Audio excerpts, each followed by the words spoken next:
Hideaway was originally introduced in 2007's Lorwyn. Originally, the mechanic had the permanent it was on enter-tapped, and it let you look at the top 4 cards of your library and exile one of them face down underneath the permanent with Hideaway.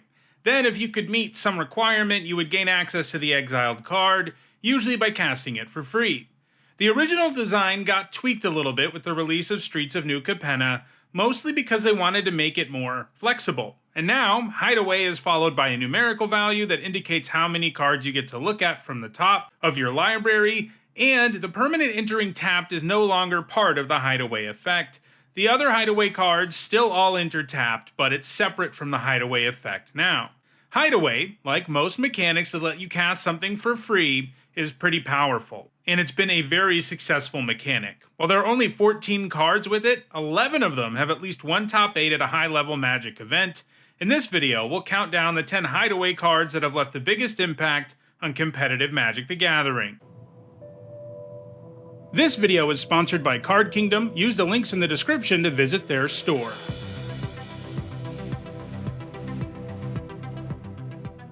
Before we get started, here's a quick reminder on how I rank cards in these videos. A first tier top 8 is worth 2 points, this includes events like Pro Tours, and a second tier top 8 is worth 1 point. This includes events like Regional Championships. At number 10, it's Widespread Thieving, which is part of a cycle of Hideaway enchantments in Streets of New Capenna. For 2 generic and a red, it's an enchantment with Hideaway 5. Whenever you cast a multicolored spell, you get a treasure token. Then, you can pay 1 mana of each color, and if you do, you can play the Hidden Away card without paying its mana cost.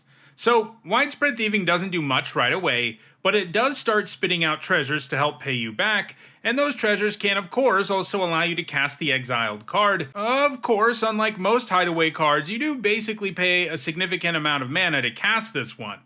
It saw a little bit of play in Pioneer back in 2022, where it appeared in Niv Mizzet Reborn decks. These multicolored focused decks could make lots of treasure and make good use of the treasure that the Thieving makes, so it was a good fit.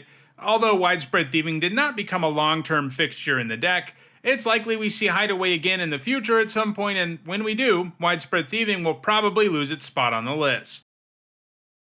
At number 9, it's Howltooth Hollow, one of the original Hideaway cards that is part of a cycle of 5 Hideaway lands in Lorwyn.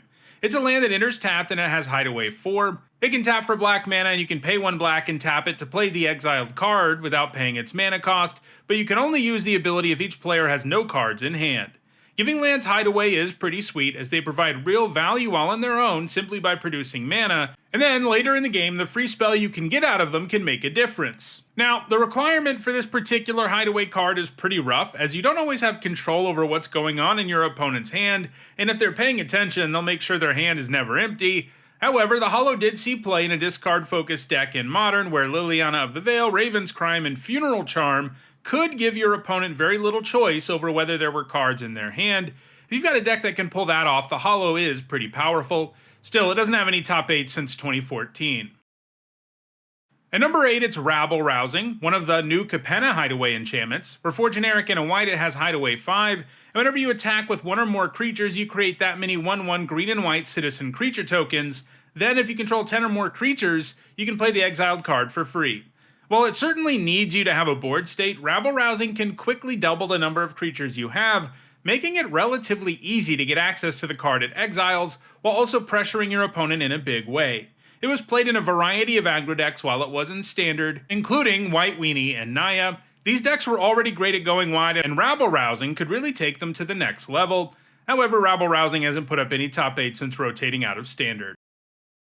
At number 7, it's Collector's Cage. 8 of the 10 cards on this list are from either the New Capenna or Lorwyn cycles, but Collector's Cage is one of the outliers. It's the only card with Hideaway in the big score.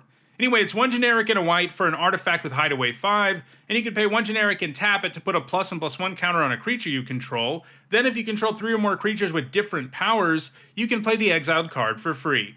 This is a fairly efficient way to put counters on your creatures, and the placing of counters itself makes it very possible for you to get a free card out of this, even in the relatively early game. With just 3 creatures in play, it's very possible to trigger this.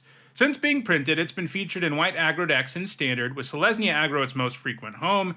These decks run lots of efficient creatures, many of whom make multiple bodies. making it even easier for you to get a free card out of the cage, and sometimes that free card is Overlord of the Mistmoors on like turn 3. It's going to keep putting up top 8s in Standard, and it's definitely going to move higher on the list in the future. It has also recently started to see play in Modern, though it hasn't achieved any top 8s at high level events in the format just yet. I'll talk more about that particular deck further up the list.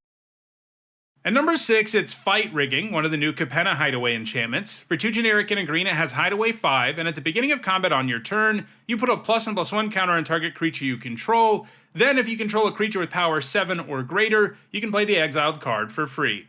Like Collector's Cage, this is a pretty efficient way to produce +1/+1 counters, and then it has the big upside of a free card. While it can be pretty challenging to make a creature big enough to get there were dinosaur decks in Standard that could pull this off pretty easily, largely because of Pugnacious Hammerskull. You could play the Hammerskull on turn 2 using a Mana Dork, and then Fight Rigging on turn 3 to make it a 7/7, at which point you could slam a Hidden Away, Vaultborn Tyrant, or Tyrannax Rex on the board, which usually meant the game was over. This can also be achieved in Pioneer, where the Hammerskull is joined by Rotting Regisaur. However, Fight Rigging's last top 8 came in the first half of 2024, and it may be done adding to its score.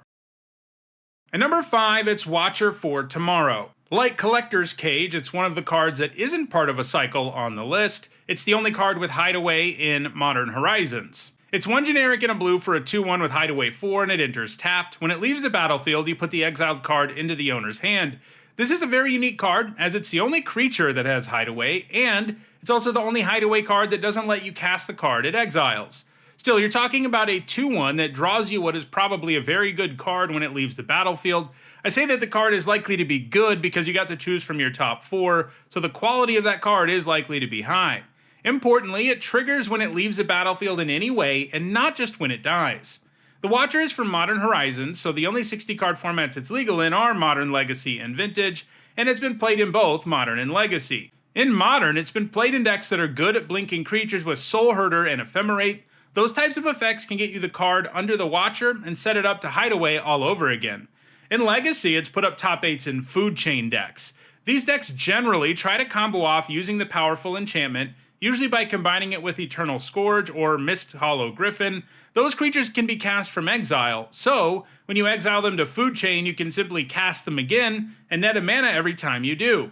You can repeat this loop until you have 1,000,000 mana, then the deck can win with an X creature like Walking Ballista, which just machine guns the opponent to death. Watcher for Tomorrow is nice in this style of deck because of its ability to dig 4 deep to find your combo pieces. If you've already got Food Chain around, you can immediately exile the Watcher for some mana and draw the card it's hiding, and should you hide away the Scourge or the Griffin, you can cast them from Hideaway without the Watcher ever leaving the battlefield.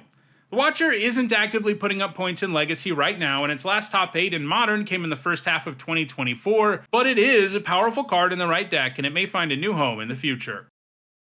At number 4, it's Spinerock Knoll. One of the Lorwyn lands, it enters tapped, has Hideaway 4, taps for red mana, and you can pay 1 red mana and tap it to play the exiled card without paying its mana cost, provided the opponent was dealt 7 or more damage this turn. Obviously, this is very red, and it goes nicely in any super aggressive red burn deck, especially because those decks sometimes run out of gas. This helps get around that problem, as it turns a big damage turn into another creature or burn spell that puts more pressure on your opponent. Its points all came in Standard between 2007 and 2009, where it was often featured in one very peculiar burn deck, Dragonstorm. This deck had lots of burn spells, but it could also ritual its way into a big Dragonstorm that would grab Bogard and Hellkites for lethal. Having the Knoll around means you could go for Storm even when it was kind of suboptimal, like by grabbing only 2 Hellkites, but then you would have access to the card underneath the Knoll, which was likely to be another burn spell that would finish them off, or maybe even another Hellkite. It was also played in Swans of Bryn Gold decks, which were all about using Seismic Assault to discard lands and damage your own Swan to draw a bunch of cards until you had enough lands in hand to kill your opponent with the Assault. Kind of like with Dragonstorm, you could go off even when things were sort of suboptimal, since the Knoll would give you a free spell. However, Spinerock Knoll doesn't have any top 8 since 2011. At number 3, it's Mosswort Bridge. It's the green Lorwyn land, which means it has Hideaway 4, enters tapped, and can tap for green. You can also pay 1 green mana and play the exiled card for free, provided you have creatures with total power 10 or greater. This was a pretty tough requirement to achieve in Block or Standard, so it didn't see any play there, but it was in a better spot in formats with larger card pools. In Extended, it was played in Primeval Titan decks, which usually ran a singleton Mosswort Bridge for the Titan to grab when you already had the requisite power in play, and it's seen occasional play in Legacy Show and Tell decks, which are all about cheating huge creatures into play in the early game. The versions of the deck that tend to run the bridge also use Phyrexian Dreadnought, plus effects to stop the massive downside of its Inter's trigger. That can allow you to have a huge creature in play as early as turn 2, which means you can easily activate the bridge and potentially slam an Emrakul on the table when you do. It's still seeing a bit of play in Legacy right now, so it's likely to add to its score, but it's quite a ways behind the number 2 card on the list, which is Windbrisk Heights. It's the white Lorwyn land, which means it has Hideaway 4, enters tapped, and can tap for white mana. You can also pay 1 white to play the exiled card for free, provided you attack with 3 or more creatures that turn. Many white decks in many formats have no problem achieving this requirement, so it's no surprise that Windbrisk Heights is so high on this list. In block, it was played in Kithkin Typal decks, and in Standard, Extended, and Modern, it was featured in black-white token decks that had access to Bitter Blossom and other great token generation. However, Windbrisk Heights doesn't have any top 8 since 2018. That said, a Mardu aggro deck has recently emerged in Modern that is geared around both Windbrisk Heights and Collector's Cage, which we saw earlier. It uses a lot of cheap, powerful creatures like Ragavan and other creatures that make multiple bodies like Seasoned Pyromancer, and looks to use one of those 2 Hideaway cards to cheat Emrakul into play. So far, the deck hasn't achieved any major top 8s, but it definitely has potential. Still, even if Windbrisk Heights finds a new life in 2025, it's unlikely to ever catch the number 1 card on the list, which is very active right now and has a huge lead, and that card is Shelldock Isle. It's the blue Lorwyn land, which means it enters tapped, has Hideaway 4, and can tap for blue. You can also pay 1 blue and cast the exiled card for free, provided a library has 20 or fewer cards in it. Importantly, this can check either library. While there weren't really decks in block Standard or Extended capable of really taking advantage of this, it's been pretty darn successful in Magic's other formats, where it's both easier to mill a bunch of your own library and mill a bunch of your opponents. In Modern, it's been played in blue-black mill decks. These decks use crabs and archive traps, among other things, to quickly mill out the opponent, and you often have another mill effect hidden under your Isle, one that can get pretty close to getting rid of whatever cards they have left. And in Legacy and Vintage, it's played in Doomsday decks, which by their very nature, plan on making their deck only have 5 cards in it, so a Shelldock Isle being in play post-Doomsday is a powerful thing. Shelldock Isle is actively putting up top 8s in both Modern and Legacy, so it's likely to only extend its lead over the other cards on this list. So, those are Magic's top 10 Hideaway cards. Do you want to hide some cards? If so, check out the description where you can find a direct Card Kingdom link for each card that appeared in the video. If you enjoyed this video, please like it and share it so that others can enjoy it too. If you want to catch future videos, don't forget to subscribe. And if you want to catch up on past videos, including many more that look at mechanics, you should see a playlist on your screen shortly. Thanks for watching.